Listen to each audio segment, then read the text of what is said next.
La, la, la, la, la, la.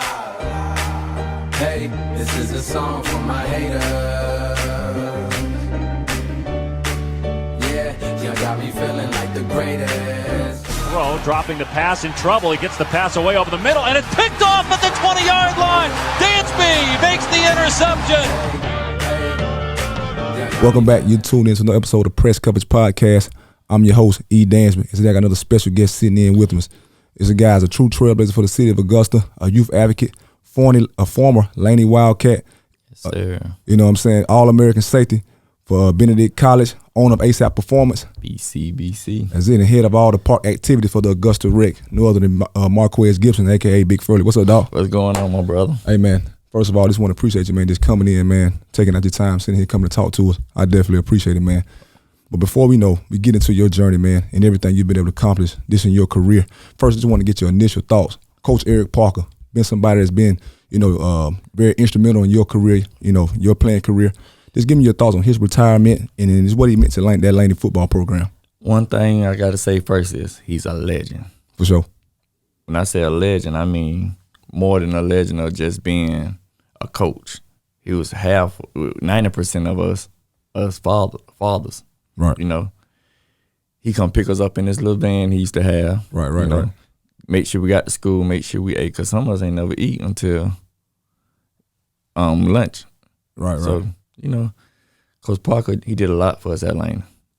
I played on him 4 years. Right. And, Bert kind of stole him from us then. Yeah, they definitely did, man. And he became a legend. But like you said, man, I think, it's safe to say that Coach Parker now is the standard in the CSR when you talk about coaching. He coached at Laney in 1997. He takes over a program that hadn't made the playoffs since 1990. He gets in there and he wins, 10-win season in 2000, and this takes over. Now he has a total career wins of 208 wins. Takes Laney to the Dome, I think maybe once or twice, like back-to-back seasons. 2002, 2004. Right, so takes Laney back to the Dome 2 times. You know what I'm saying? Great players on that team. You were a part of that team. Then he goes off to Burke County and wins a state championship in 2011. Yes. So this a marvelous career, man. Shout out to Coach Parker. Yeah, he was battle tested. Right. Definitely was, man. So like I said, Coach Parker was definitely instrumental in you, but just getting into your story now, and we know that in today's world, man, we living in today's of youth football where 7-on-7 and Pop Warner are just kind of taking over little league sports, man. But in our time, especially in your time, that stuff really wasn't prevalent like that. So, with that stuff not really being available, when did you find your love for the game of football? Man, I found love for the game of football when I was 7 years old. Okay. One of my best friends, Rodriguez Davis, he was already on the team. And so he came to me and was like, man, I'm finna go to football practice. I said, football practice? Man, you got to take me with you. So he took me with him. Then I started playing. I got on the team. Gotcha. Mayport Bears then. Right. And then 2 weeks later, he quit football for life. So he left me out there. Yeah. And then I was with Coach Glenn, one of my very first coaches. I was the youngest on the team. And, man, I just fell in love. Gotcha. When you mentioned Mayport, man, I'm surprised, as good as a player you were, you went on the Mayport Jets. That was like a little dynasty, back during that time, man. Listen, man, I hated the Jets. Yeah. All my friends played for the Jets. Hey, if you was a good player in this area, man, and you know about, Augusta Rec football and Mayport, you knew that the Augusta Jets, the Mayport Jets was nothing to be played with. It was a dynasty. This was like a little league Alabama. If you was to measure in today's term. I mean? It was literally the Alabama playing against Jackson State. Right. They blowed everybody out. Right, and I think it's funny, man, how you say that, because I feel like, in our era, everyone picks the game up in different times. Like me, I picked the game up. Didn't play a lot of little league football, but I just love the game of football. Come up playing a lot of basketball, but like my dad always, throwing the ball with me, doing different stuff. And I didn't pick up the game until like middle school. So everybody picks the game up at a different time, but I feel like that love, and it's a mutual love for the game. You know what I'm saying? It's definitely when we see you still involved in the game today, man. So like you say, you come up playing, rec football, you get into playing middle school football, man. After that, you go to Laney. And like I said, Coach Parker's taking over a program that hadn't made the playoffs since 1990. So there's nothing to really look for. Kind of Joe's is kind of like the premier program at the time. And so y'all coming in with a chip on your shoulder. So, with guys like a Kendrell Bell and all those guys that have come before you, when you step to Laney, what were some expectations for yourself? Man, when I stepped at Laney, first I'm gonna go back to middle school. Gotcha.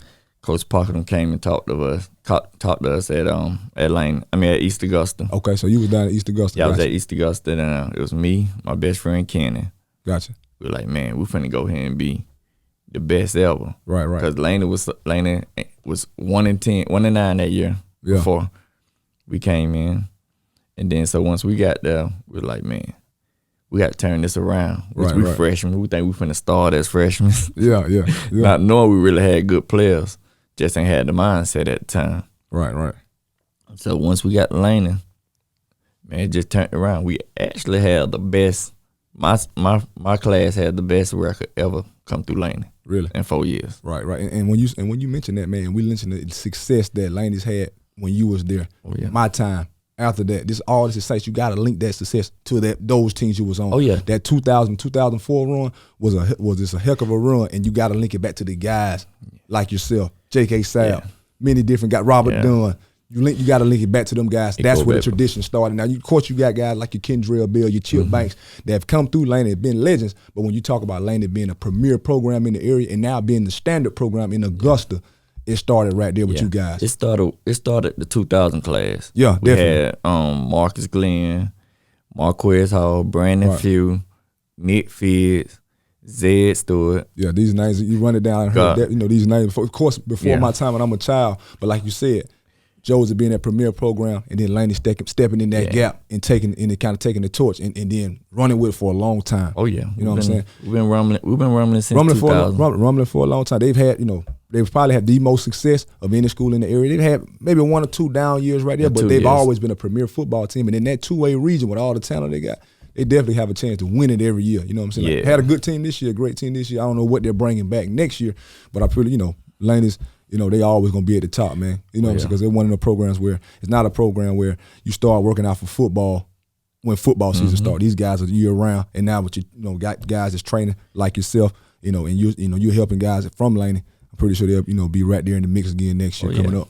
Oh yeah, Laney gonna always be Laney. We're proud of Augusta, baby. Yeah, that's weird, man. I tell people all the time, meet guys that come back from Laney, man. Those guys, they go back and coach, and I say it's a sense of pride for them.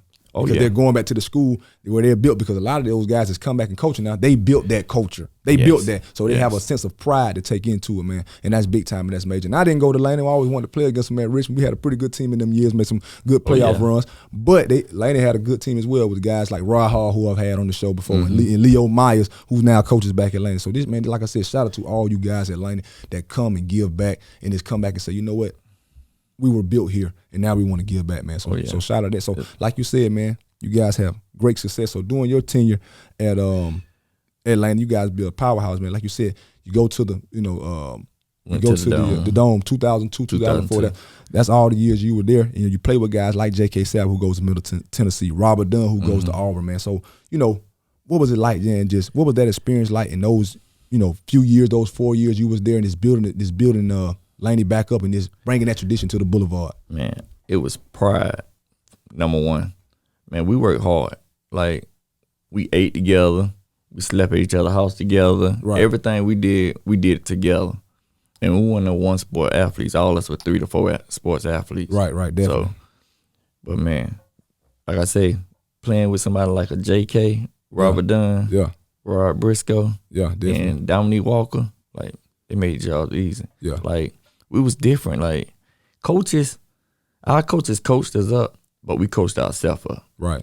When practice ended in an hour and a half, we got there for another hour and a half, just all players. Right. And that made us who we were. Right. Like, just that extra time. Toughness. It's sometimes the intangible that coaches can't coach. That extra time they want to put the work in after the coaches are. I tell people all the time, man, football character is not built when the coaches are looking at you. It's what you're doing when the coaches aren't looking at you. Oh yeah. And like I said, when you said it's guys, the whole team out there after the coaches have blowed the whistle and practice is over, you guys still out there, and I'm pretty sure that played a big role in you guys' success. Like I said, going to the Georgia Dome, in that tenure, 2 times in 4 years, and then making a playoff run in 2000, first 10-win season since 1966. When I looked at the numbers on that, Laney hadn't had a 10-year season since 1966. So Coach Parker, man, goes in there, put the imprints on it, man. Got a great staff. great group of young men.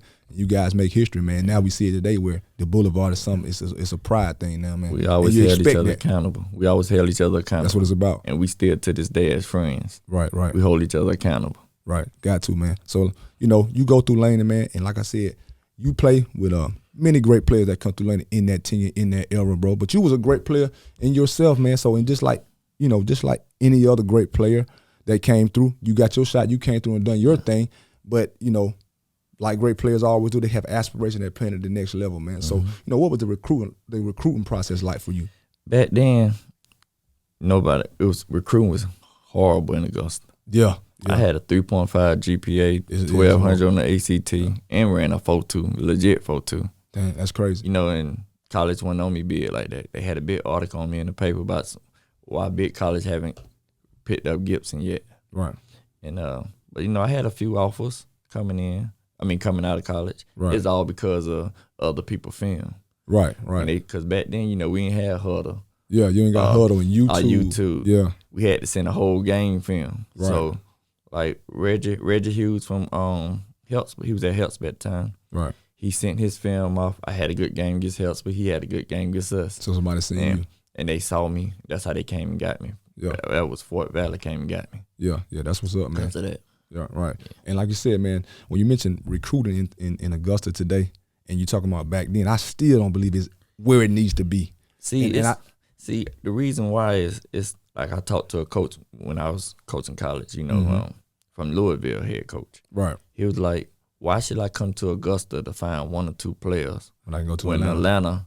When I got to fly into Atlanta. Coach, you must talk to Coach Satterfield. Yep. Coach us at App State, so I know all about Coach Sat. Yeah, what I mean? He said why he had to come to Augusta, and he flying to Atlanta where 20,000 seniors is at, and why should I come to Augusta? Well, my bad. He said, why should I come to Augusta when it's one senior in Augusta I can go get 20,000 out of Atlanta. Yeah. And I won't have to rebook my flight.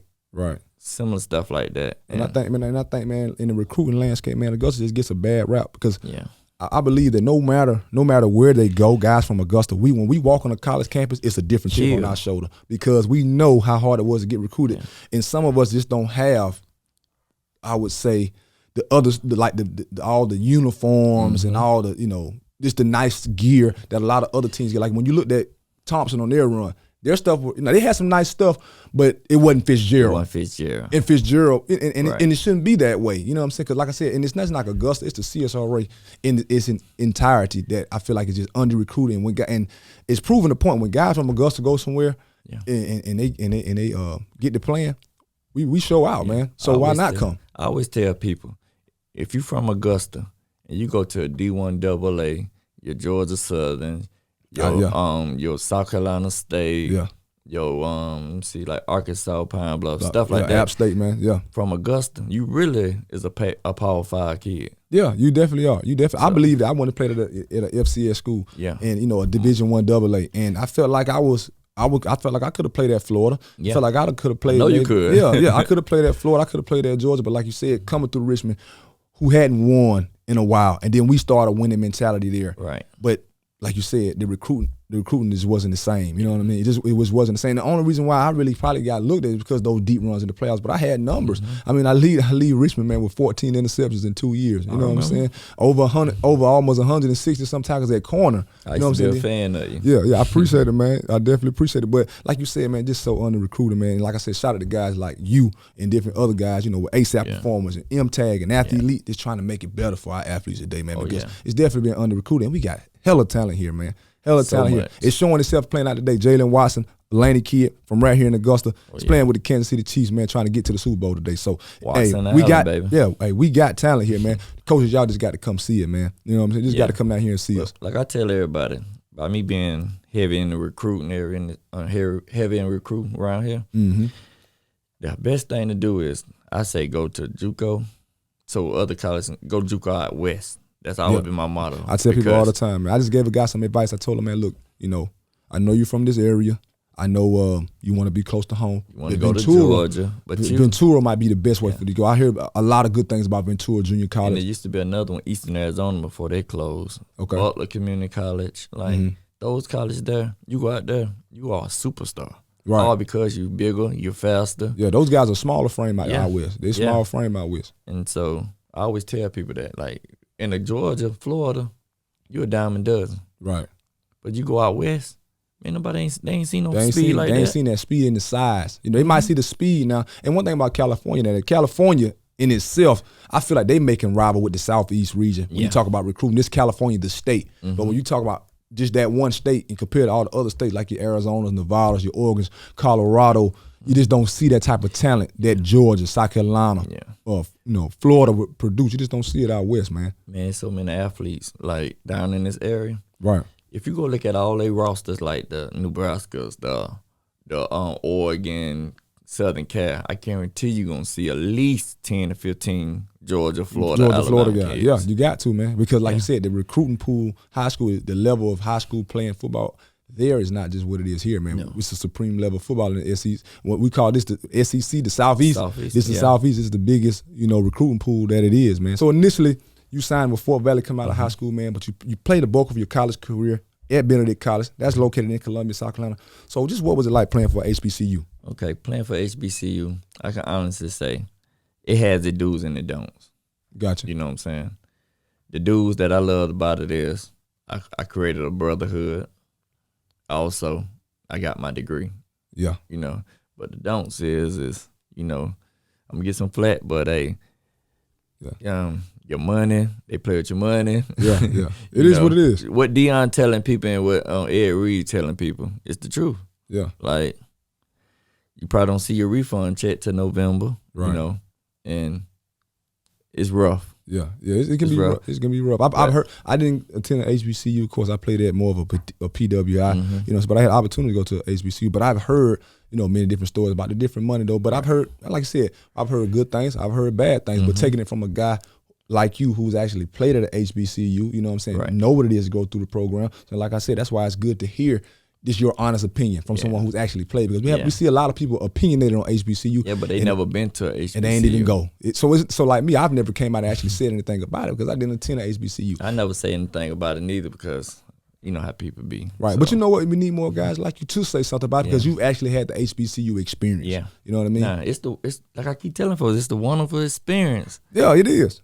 But it's about when that money. Yeah, that money. and at the end of the day, man, the money is the bottom line. But like you said, man, HBCU, it does have its ups and downs, which is fraternity and your sorority and the brotherhood you build on and off the football field. That's something that you can network and that lasts a lifetime. Yeah. And that's something that money can't buy. You know what I'm saying? And sometimes it's predominantly PWIs, like you go to a Tusculum or App State like I did, then you don't really see that brotherhood. Now, those fraternity sororities are there, but it's a totally different experience. It's a totally different experience, man. And it seemed like, man, just that HBCU experience was well for you. When I look and run down this your accolades, man, 2-time All-American, 3-time All-SAIC defensive team, all HBCU first team, all South Carolina College first team, all-time leader in Benedict in interceptions with 19, man. So it seemed like, going to a HBCU, man, served its purpose. It served its purpose. Benedict saved my life.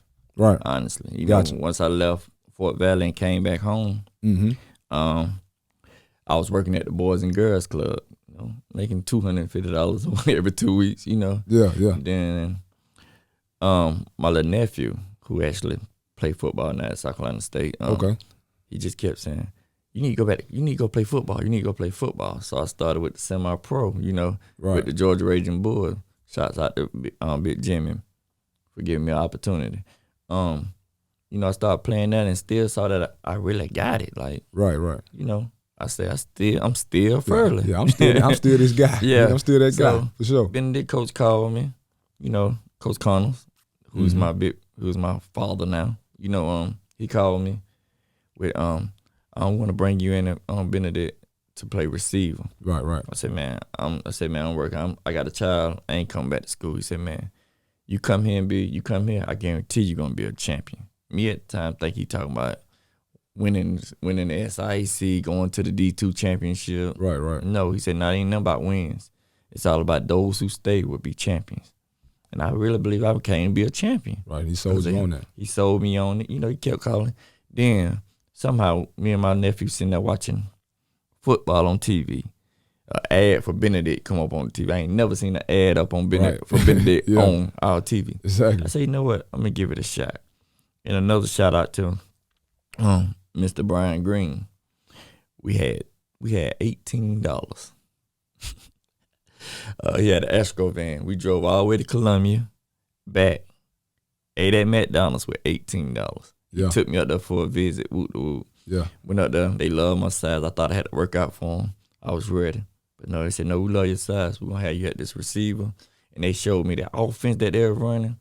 And I saw 3 running backs in the backfield. He under the center, 1 behind the center, 2 to the slots. Right there, yeah. I said, yeah, this triple option. I know what this is. I said, nah, coach, I can't play no offense. I said, but I know a little DB now. Yeah. He said, yeah, okay, we play D, but I got this All-American coming back, so you're going to be on the 4th string. I said, man, I ain't got nothing to lose. So I went, played defense, got there, played defense out of 4th string. We started one-on-one. They had me at cornerback first. We started one-on-one. He saw me communicate and say, okay, I'm taking away the slam. Do da-da-da-da-da-da-da-da. With the DB, he said, boom, oh, you a communicator. So by then, I went to the 3rd screen. We got to start doing individual drills. He saw me on my breaks and stuff. He said, okay. Hey, Coach Reddy Red said, hey, move up one more. So I was 2nd screen. Before the week was out, I was 1st screen in front of 2 All-Americans. Yeah. And ever since then, I was starting all 33 games I played in. Yeah, that's what's up, man. That was up. Like I said, man, just taking that chance on yourself, man. You know what I mean? So like I said, shout out to them. Yeah, shout out to that, man. Shout out to those guys who, like you said, coach who hit you up, the guy who took you, man. There's people that's being instrumental in your life. Sometimes as athletes, and sometimes we're facing different stuff in our life that's bigger than the game of football. We need people to kind of push us and navigate us in the right lane, the right way. So this, man, shout out to that, man. I respect that definitely, man. Shout out to them guys. But I believe that, man. So like you say, man, after playing football at Benedict, man, you get many opportunities to play at the next level. You get invited to the HBCU combine, invited to the NFL combine. You eventually signed with the Seattle Seahawks as a free agent, but you like you said, and I'll let you explain it because of the failed physical, not able to go. So what was the experience like? Just going through that process and coming from an HBCU. Do you feel like you got a fair opportunity? I feel like I got a fair opportunity. Okay. Because when I was at Benedict, man, my senior year, I tore my labrum. Right. 2nd game of the season on Laney Stadium. Yeah, the classic. Okay, yeah. Yeah. So I say, catch 22 of that. And I still played my whole senior season. Right. And then about the 10th, we had to play 11 games. So about the 10th game, I got an invite letter for the HBCU bowl game saying I was the number 1 DB coming in the game. Okay. And also, Raymond Weber, he was the number 1 receiver coming in the game. Arkansas Applied. Yeah, so that's how we ended up meeting each other. We'll get to that shout story. Out to Ray. So I said, okay, I'm playing this bowl game. Then I never forget my son's birthday, November 22nd. The doctor called me like, I got your MRI back. You tore your labrum. You got to have surgery. Okay, I was like, dang, I got to have surgery. He said, we need to have it soon. I like, man, okay. I kept saying, okay. I said, man, but I got to play in this bowl game, you know. So once then, I got to the bowl, played in the bowl. Well, before the bowl game, I was like, boy, we got to set the surgery up. So the bowl game was on the 20th. I had surgery on the 22nd. Okay. Then on the HBCU bowl game, we had a national HBCU combine. That was the very first one that nobody don't talk about. Right. And so, I had the fastest shuttle time. So during that week, I passed the 1 elite test. I had like the top score out of the whole camp HBCU. So I was really highly recruited right then. Right. So now the NFL getting the eyes on you. So I talked to 49ers, Carolina, Patriots,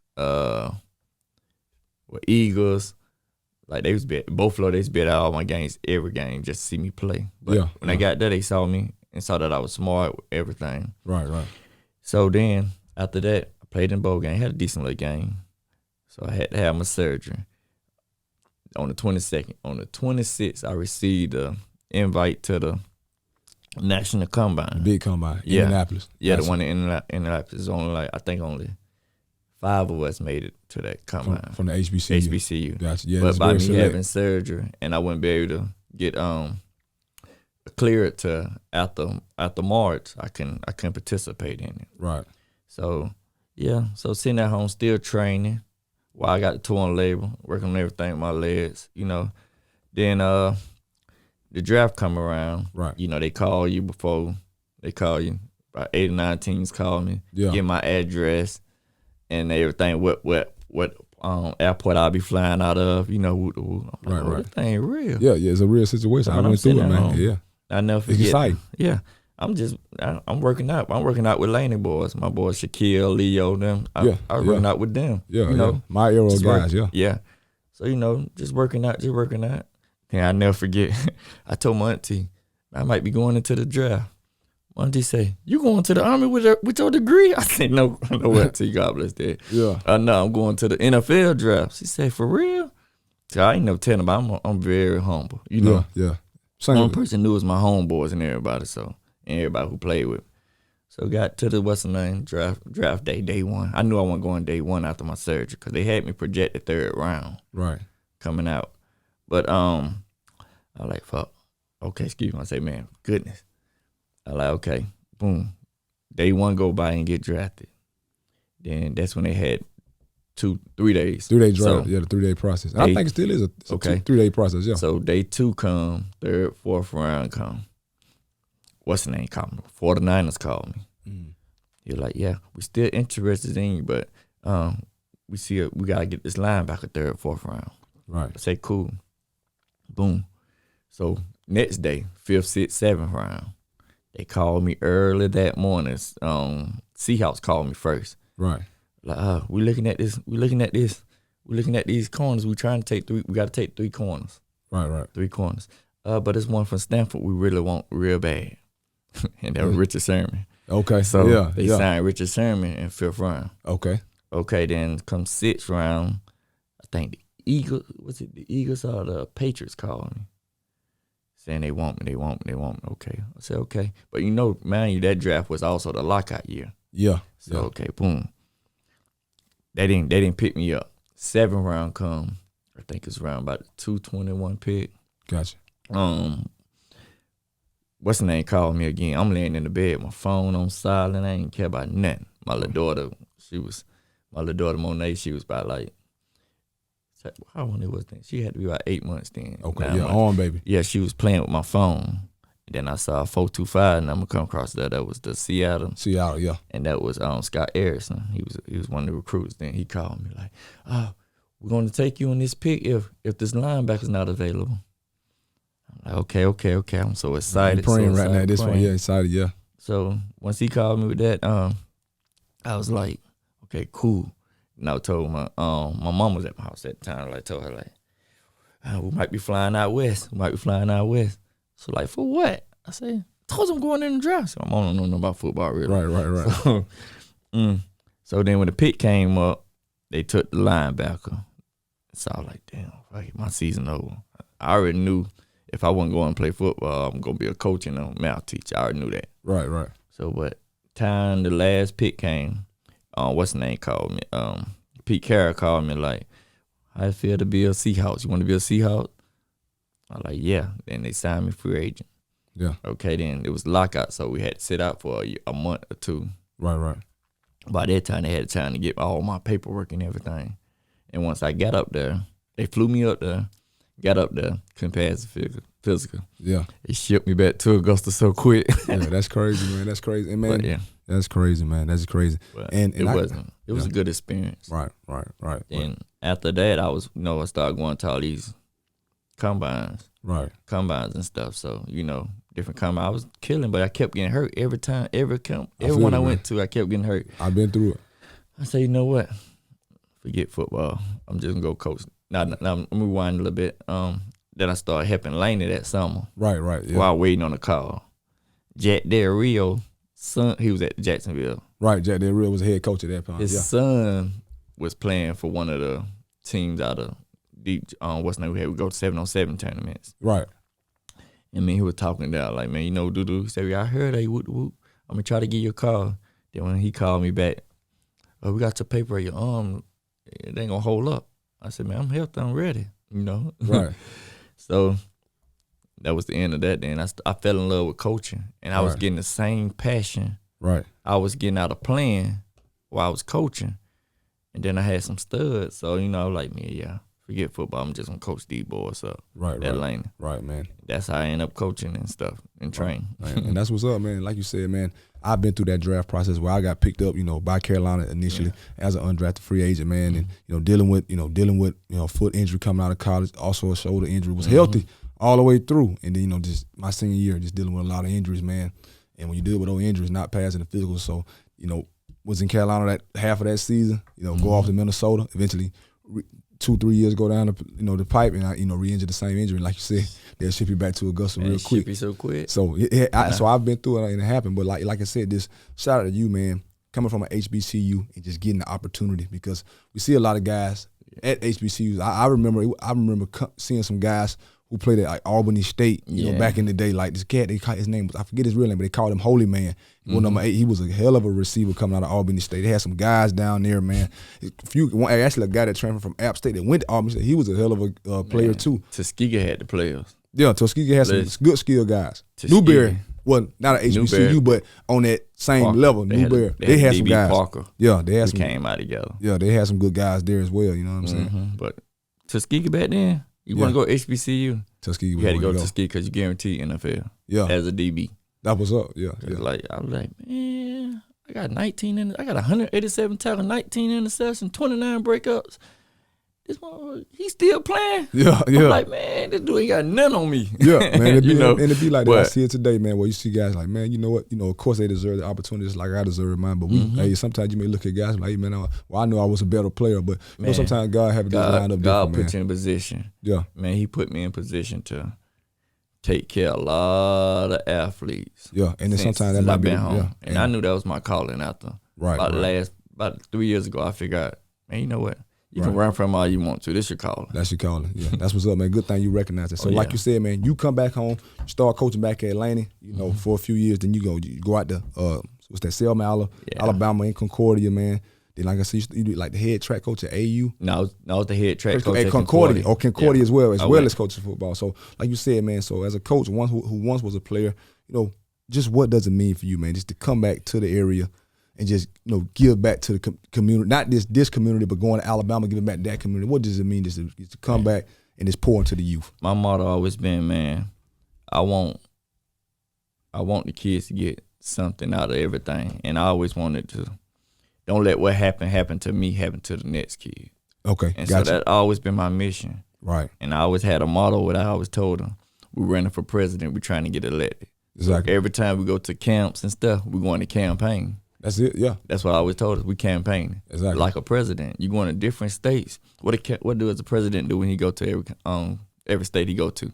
He go campaign trying to get votes. That's it. We trying to get scholarships. That's it, bro. So That's I just always kept that mentality. Yeah. And, you know, and everybody who know me, they know when I coach, we coach hard. And we have fun at the end. Yeah, man. Yeah, and definitely, man, because like I said, during my time coming up, bro, like I said, seeing you, you know, a lot of guys that you coach, man, those guys was great players. And even a guy like myself even reached out in past years, hey, man, can you help me with this, man? Can you help me with that? I see you doing your thing at Laney. Y'all was the blueprint for me, man. Yeah. Like I tell everybody, I would tell them, you, Smitty, who else? Leo. That's why I chose this picture. Cause Leo was the very first person I coached or trained. Right. Okay. So Leo Myers, great player. Every time I do something with football, he's the first person I call. He don't know that. That's a gem for you, Leo. Yeah. Hey, that's what's up, man. Leo. Hey, man. When you check this out, man. Hey, shout out to Leo, man. Guy. Shout out to Leo Myers, man. A guy that I know, great guy, man. And was a great athlete in this area. You know, man. Great athlete, man. So, like you said, man. So, you know, you say, you know, you always, you know, came back and coached, man, but you always wasn't player development. You know, even when you was playing and coaching, you always trained guys, man. So, you know, training guys, like you said, this here and there for many years, man. So, you know, at some point, man, you step out of kind of the coaching realm and you get into just training all the way. And this is where, you know, ASAP Performance comes into play. So just tell us a little bit about your business, ASAP Performance, man, and what's that? Okay, ASAP Performance. ASAP stands for Acceleration, Speed, Agility, Power. Gotcha. Okay. I started the company in 2014. I've been doing training, like I said, ever since I've been home. I learned from the Florida boys in college. Gotcha. They always had louders and stuff. Like, man, where y'all get this from? So, you know, we used to go train with Steve Garcia and all of them at University of South Carolina. Yeah, I remember Garcia. Man, we used to go out there and kill them. But But the whole time we were training. I never forget my boy Brutus said, man, we be on these ladders in Florida. Yeah. So I brought a ladder to Augusta. First person ever brought a ladder to Augusta now. Start training and whoop. And my homeboy Chris Thomas, CT, he said, man, you changing these kids' lives and you getting these kids ready. You doing this training, but you ain't got no name on it. Right. I said, man, I'm furloughed. I don't need no name. Right, That's right. how I mean him talk. I'm Right. furloughed. I don't need no name. He said, man, we got to put a name on it. Right. So, man, we got together. He kept stamping. First, he took, what he gave me first? He gave me something like ASAP Elite. I said, man, I see too many elites. I ain't doing no elite. Right, And he came back with ASAP Performance. He said, man, because you fast. I said, man, but we got to set the ASAP to stand for something. Right. And he said, all right, I'm going to hit you back. He hit me back, said acceleration, agility. He said, what he said, acceleration. No, he said agility, speed, acceleration, power. I said, we're going to forget the A and we're going to forget both of the A's. I said, we got to put it in alphabetical order. So that's why we put acceleration, speed, agility, power. Right. That's why I was giving my credits to Chris for coming up with the name. Right. So that's how we came up with ASAP Performance. And, man, just been training. Yeah. And shout out. Like I said, man, and I always knew my contacts. So with me helping, I always knew I had a math background. Exactly. So I never ever want to be put in the box of just a trainer. Just a trainer. I never want to be put in the box of just a math professor. Right. Never, because I'm more than everything. I'm a student athlete. Right. Gotcha. And so, that's like I say, I always mold to be a student athlete. Yeah, and that's respect, man. A guy that that's shout out that man. A guy who's a youth advocate that can wear many different hats. Yeah. Because sometimes our athletes get caught up on just being an athlete and not a student athlete, and they forget the classroom part, and then you don't get recruited, and you're looking like, well, I put up all these numbers, but now I don't got any offers. But why is that? Because you wasn't a student athlete And first. every athlete I ever trained, if they ain't had them grades, they couldn't train with me. Yeah. I don't care how much money they pay me. I don't play that. That's what's up. That's what's up. And then man. by me having my own SAT, ACT software, so you got the blueprint right here. It was one-stop shop. Right. Everybody, I think the lowest anybody ever scored who trained with me is a 19 on the ACT. Yeah, that's what's up. Everybody else, we're going to be qualified. We're going to be ready. We ain't going to give them no excuse. And 19 qualifies a lot of people these days, man. Yeah. You know what I'm saying? That's all I needed was to score was a 19. I scored a 22, which was pretty good. But you know what I'm saying? But, it wasn't Duke good because that's who was really recruiting me coming out of high school. But it was definitely good enough to get me to where I want to go and play at the next level, man. But my thing was to put people in position so when the coach come, they won't use that as an excuse. Right. I can't recruit him because he ain't got the score. No, we got the score. Right. We got the grades. We got the film. Right. What else? You can't tell me no. Right. I always tell, if I get a coach on the phone, he ain't going to tell me no. Right. I talked to the Tuskegee coach last night. He called me about 5-6 times last night. I got 6 people offered last night, but that's stuff I do on underground. I don't promote it. Right. And that's great, man. That's great. Yeah. Like you said, a guy, man, you know what I'm saying? Like I said, that's why, it's not many people that I look up to, man, but a guy like you, I said, man, I always kind of looked up to this guy because he's always a guy that kind of came and paid and kind of gave you a blueprint of how it was supposed to be done the right way. Because so many people can do it the wrong way. And I don't want nothing from these kids. I just want to see these kids make it. That's what's up, man. That's what's up. The only thing I always tell all of them, when you leave, when you come back, take somebody else with you. That's the only thing I ask for. That's how it's gonna grow. That's how your blessings grow. Oh yeah. You get blessed, you bless someone else. That's what's up, man. Tell you, we grind, baby. Right. We grind. And like I said, ASAP Performance, man, it's been doing this thing. Like you say, today we see a guy who's trained with ASAP Performance, who's been a student of yours. Yeah. Jalen Watson, a young corner in the league, man, has burst onto the scene, man, playing a lot of good minutes for Kansas City. Solid. Big time interception last week to get these guys in the AFC Championship. Yeah. Maybe they'll get to the Super Bowl. He's a product of ASAP Performance, so we see ASAP Performance doing big things. Also, guys like Troy, what's his name? Jordan Stringer out at Troy University just won the Sun Belt Conference. My App State Mountaineers weren't able to do it, but shout out to, nonetheless, shout out to Jordan Stringer who was able to win it, man. Rico Merriweather, who also played at Arkansas Pine Bluff, was another guy that was up under your umbrella. So ASAP Performance is doing great things out here in the world today, great things for the CSRS. So if anybody out there that's looking for, trying to get your child trained, man, you can't find anyone, man, you got a guy right here, great guy that's not only worried about him on the field, but worry about the child off the field, man. So just, hey, man, shout out to you for that, man. Slow feet don't eat. Slow feet don't eat. You heard it from the man himself. We train different, man. Like I tell all of them, when they come train with me, they laying down on the ground. I let them know, you call me, I ain't call you. I don't call no athletes to train. Right. You call me, so you needed me. So, right. So let's get it. Let's get it. Get up off that ground. Hey, I love that mindset, brother. We got somewhere to be. Yeah, that's it. What you mean I got somewhere to be? Yeah, where you trying to go? Trying to go to college. We got somewhere to be. Let's go. That's it. Got to take it with. I tell people all the time. Got to tackle with a sense of urgency when you're talking about trying to get to the next level. Yeah. In anything in life, you got to tackle with a sense of urgency, man. So this shout out to you, man, for this trying to instill that, man, into the kids, man. I definitely respect that, man. And like you said, man, you're just not a guy that just wears a hat of a trainer or a math teacher or a track coach. You've been doing so many things. So in July 2022, man, you get a great opportunity to not only help, get an opportunity to help the whole area, man. Feed my community. Help feed the community. So July 2022, man, you get put in a position to be over all park activities for the Augusta Rec. So just tell us, just a little bit about that and what's your vision for the rec department. Okay, well, July, I was teaching up to 2022. Then January came. July came. A position came open at the Parks and Rec. First position came up was an athletic coordinator. Right. I applied for it, didn't even get an interview. I'm like, damn, no, I'm highly qualified for this position, But then I went back in. Then another position came up, which was the athletic manager, which put me over the Parks and Rec athletic department. And then I applied for an interview, and I did probably the best interview I ever did. Right. Because I just spoke my mind and was coming from the heart. Right. So took over that position. Trying to change the program up some because we really still behind time in Augusta. Right. And my visions would help enhance it. So right now we took football from 8 teams to 19 teams. Okay. Took the basketball department from 56 teams to 103 teams. Okay. And that's all just because of changing the uniform. Right. I seen that. So my vision is I want to have every coach who's coaching the youth trained. So we can do different types of clinic, football clinic, basketball clinic. What's up? Yeah. Not only for the kids, do combine stuff for the kids, but we're going to do clinics, coaching clinics for the coaches. Right. Not to say that they don't know how to coach, but I know me as a coach.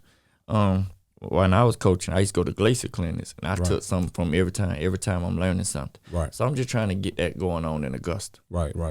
So maybe with the recreation coaches, I don't like calling recreation coaches, but Parks and Rec coaches, right. They got aspiration of being a high school coach. Exactly. Yeah. Yeah, definitely.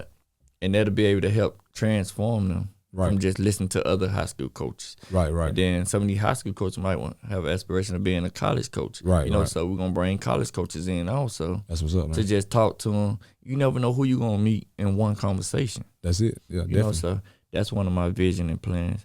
And my motto, my mission is to serve our community the best way as possible. Right. And I always use my motto, slow feet don't eat. Slow feet don't eat, man. So if we don't do it fast, yeah, that's always been slow the motto. Everybody down. Right, and that's always been that's always been your motto, man. Like you said, in the world, in the youth sports world, 7-on-7 and just part one, people have gotten away from just playing rec ball. But like you said, a guy like you, man, who's brought in the new uniforms, has expanded the programs, based off the teams, having more teams out here. And then sometimes in part one, man, in 7-on-7, these things are just expensive. Yeah. And a lot of us can't afford it, man. Everybody can't afford the travel teams, Right. Not knocking them because I'm an advocate of them. Right. I love them. I love them to death, but everybody can't pay $150 to play. Then you got to go buy equipment. Helmet. That's $150 by itself. Oh, no, then it went up. Yeah, probably $200. $225 for just a basic helmet. Yeah. So stuff like that. Then you got to travel. Everybody ain't able to travel. So with Parks and Rec, you pay $60. We cover your uniform. We cover your helmet, shoulder pads. Right. Everything's covered. And we play in neutral sites. Right. So $60 take care of everything. That's what's up, man. Like you said, like you said, sometimes, man, everybody can't afford it, but man, this shout out to you, man, for just being that, that bridge, that gap, that just this gap in the community, that bridge that's controlling, bridging a lot of gaps in the community. Where it's, like you said, everybody can't afford to play part one. Everybody can't afford to play 7-on-7. But shout out to a guy like you, man. Shout out to ASAP Performance and many guys that's doing other things that's trying to help the community, man, and get these kids, man, going on the right path. Just doing something positive, man, because that's what it's all about, man. Oh yeah, I train most of them, Yeah, and it's a good way, man. Like you training these guys, and it's kind of just coming up. They just coming up through the program with you, man. Yeah, that's what's up, man. We specialize at ASAP Performance. We specialize in 40-yard dash, mainly sprint events on track. Right. 40-yard dash, because, you know, I'm one of the helpers. I help at the Nike camps with the 40-yard dash, so I'm really certified. Okay. 40-yard dash, shuttle, you know, anything combine related, and position drills, speed. You know, I train more than just football and track. I train a lot of basketball athletes also who's in the city. Gotcha. You know, I help them with their footwork and teach them how to stretch and, you know, basically get their flexibility back. That's what's up, bro. And teach them how to run on the ball of their toes. I gave y'all a gym now. Yeah. You gave me another one. Like I said, you're hearing it from the man himself, man. You're hearing it from Furley himself, man. So like you said, man, just somebody, man, that's just been like a blessing to the area. And so, you know, like I said, and you're from here. Yeah. So you have a sense of pride to want to come back and do it for your community, man. Oh, yeah. So, and I definitely respect that. So now, like you said, we see you with ASAP Performance. We see you with the Augusta Rec doing and what you're doing there. And now you was telling me earlier about the nonprofit and what you're doing with that. So let's give us a little bit about that and what you're trying to do with that. Well, I've been having my nonprofit. My nonprofit is what I use to host all my camps. Okay. Like my Coach Furley, CSRA, skill and condition camp. Right. That I have, skill and chair camp that I do.